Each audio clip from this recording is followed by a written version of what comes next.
வாழ்க தமிழ் வளர்க சிரமம். லீ மாஸ்டர் ஸ்போர்ட்ஸ் அகாடமி நேயர்களுக்கு வணக்கம். இன்றைய பதிவு என்னென்னா, போர் முறையில் 32 ஆயுதங்கள் பயன்படுத்தியிருக்காங்க. அதில் மிக முக்கியமான ஆயுதம் வந்து சுருள்வாள். இந்த சுருள்வாள் வந்துட்டு போர்க்காலத்தில் வந்துட்டு அதிகமாக பயன்படுத்தியிருக்காங்க. படைத்தளபதிகள், போர் வீரர்கள், ராஜாக்கள் எல்லாரோட இடுப்பில் வந்து பெல்ட் மாதிரி இருக்கும்.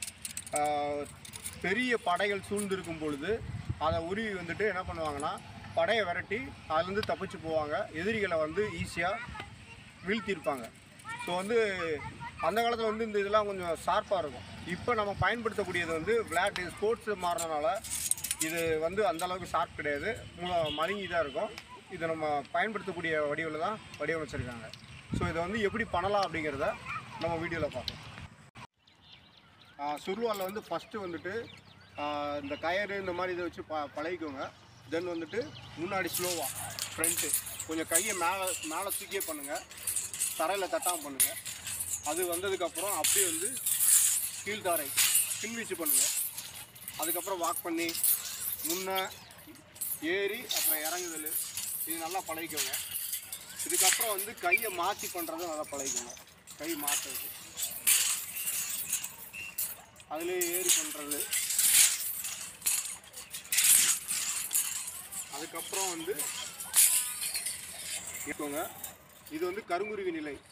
நம்ம சிலம்பத்தில் வந்து ஃபைட்டிங் ஸ்டான்ஸ் சொல்லக்கூடிய நிலைக்கு வந்து பேர் கருங்குருவி நிலை. இடது கால் முன் வைத்த கருங்குருவி நிலை. இதில் என்ன பண்ண போகிறோம்னா பின்வீச்சு,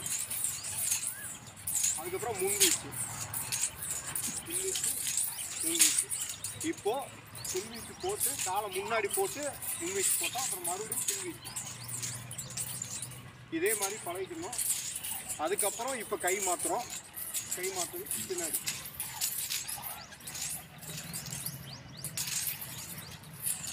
அப்படியே இறக்கம். இப்போது கையை நல்லா விரித்து வெளியே போய் பண்ணிக்கிட்டு இருக்கோம். நல்லா பழகுனதுக்கப்புறம் நம்ம கையை ஒட்டி பண்ணிக்கலாம்.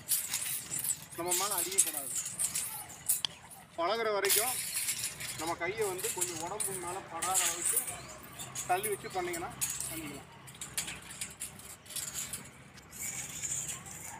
சுருள்வாளில் இந்த பேசிக் ஸ்டெப் முடித்ததுக்கப்புறம் அடவு, அடவுனா புகழெடுப்பு அப்படின்னு சொல்லுவாங்க. அதாவது நம்ம கம்பு குட்டை இருக்குல்ல, இது வழியாக வரணும். ஸோ இது வந்து ஸ்பீடாக பண்ணால் மட்டும்தான் மேலே படாது. நல்லா பழகினதுக்கப்புறம் தான் அதை எடுக்கவே செய்யணும். முன்னாடி ஒரு வீச் போடுங்க, அதுக்கப்புறம் இந்த மாதிரி இருக்கும். கை பாருங்கள். ஃபஸ்ட்டு ரோப் இந்த மாதிரி இதில் பழகிக்கிட்டு இந்த மாதிரி பண்ணுங்கள். ஏன்னா மூஞ்சில் ஏதாவது அடிக்கிறதுக்கு வாய்ப்பு இருக்குது. ஸோ நல்லா பாருங்கள். முன்னாடி ஒரு வீச் போடுறேன், போட்டு இந்த இதில் இருக்கணும். அது உடம்பு ஒட்டி அது இருக்கும். அடுத்ததான் துதிக்கை வீச்சுன்னு சொல்லுவாங்க, இல்லை தலைவாரல். நம்ம எந்த மாதிரினாலும் ஒவ்வொரு ஊரில் ஒவ்வொரு வழக்கு இருக்குது. இப்போ வந்து பின்னாடி முன்னாடி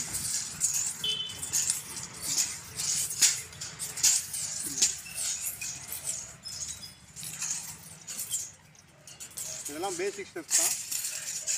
அடுத்ததாக நம்ம சுற்றி படையை விரட்டுறோம் அப்படின்னா இந்த மாதிரி வீசுறது.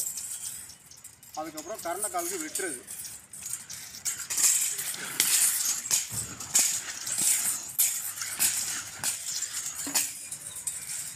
அப்புறம் இந்த ஒரு கை ஊனி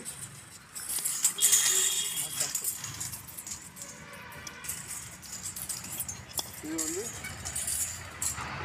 இப்போது சொல்லிக் கொடுத்த ஸ்டெப்ஸ் எல்லாம் பழகுங்க.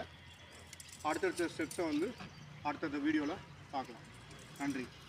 வீடியோ பிடிச்சிருந்துச்சுன்னா லைக் பண்ணுங்கள், ஷேர் பண்ணுங்கள், கமெண்ட் பண்ணுங்கள். மறக்காமல் சப்ஸ்கிரைப் பண்ணி பெல் ஐக்கானை கிளிக் பண்ணுங்கள். நன்றி. இப்போ நம்மளோட கலைகளை வந்து அழிஞ்சிக்கிட்டு வருது. அதை நம்ம வந்து அழியாமல் பாதுகாக்க வேண்டிய கட்டாயத்தில் நம்ம இருக்கிறோம். ஸோ வந்துட்டு தமிழர்களாகிய நம்ம வந்து இந்த கலைகளை வந்து கற்று தேர்ந்து இதை வந்து 4 பேர்த்துக்கு சொல்லிக் கொடுங்க. எங்களால் முடிஞ்சது இந்த கலையை வந்து நாங்கள் அடுத்த லெவலுக்கு கொண்டு போவோம். நன்றி.